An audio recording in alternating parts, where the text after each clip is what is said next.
Ukraine's president has called for comprehensive peace talks with Russia without delay. Volodymyr Zelensky also accused Russian troops of causing a humanitarian disaster in the besieged city of Mariupol. Well, the mayor of that strategically important port city says street fighting is hampering efforts to rescue hundreds of people trapped inside the basement of a theatre that officials say was bombed by Russia on Wednesday. Our correspondent Jonah Fisher has sent this report. Mariupol is Russia's warning to the rest of Ukraine. For more than 2 weeks, this city of several 100,000 has resisted.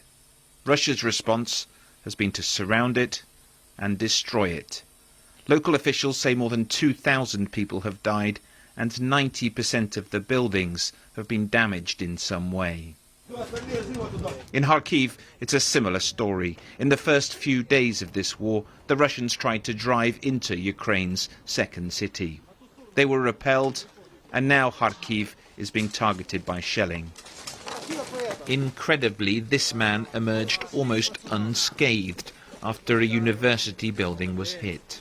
There were 2 strikes, Vladislav says. The second one was above us, and I fell down and covered my head. I was lucky the wall came down in a way that didn't crush me. Russia is making very little progress on the ground, so its tactic now appears to be one of fear. By targeting and destroying Mariupol and Kharkiv by artillery and airstrikes, it's sending a very powerful message to the rest of Ukraine. This could happen to you too. Ukraine's president knows things could get much worse, and in a late-night video appealed yet again for Russia to seriously talk peace. We have always insisted on negotiations. We have always offered dialogue, offered solutions for peace, not just for 23 days of invasion. And I want everyone to hear me now, especially in Moscow. It's time to meet, time to talk. It is time to restore territorial integrity and justice for Ukraine. At Ukraine's borders with the European Union, people keep on leaving. This group crossed today into Romania. The United Nations says 6.5 million people are displaced inside the country. President Putin's liberation war has now driven 1/4 of all Ukrainians from their homes. Jonah Fisher, BBC News, Lviv. Well, as we've been seeing and hearing, Russia has been besieging Mariupol for weeks now as it tries to cement control of a land route to annexed Crimea, where refugees fleeing the violence there have been telling stories of how they actually escaped from the heavily shelled city. On the 12th, 13th and the 14th, there were constant airstrikes. We were all sitting in the cellar. From explosions in houses nearby, the windows were shattered. The residents went to their cellars. Those who could do so left the city, but a lot of cars were bombed and they burned down, so those people couldn't leave. There were lots of people dying in the streets. Dead bodies were lying in the streets. There is no Mariupol. We sat in the cellar for 10 days and did not leave once. We neither had water or electricity. It was good that in the neighbour's yard we had access to a bomb shelter. Well, cellar. I wouldn't really call it a bomb shelter. I'm an English language teacher. I really miss my children, those that I taught, and I can't imagine what to do now.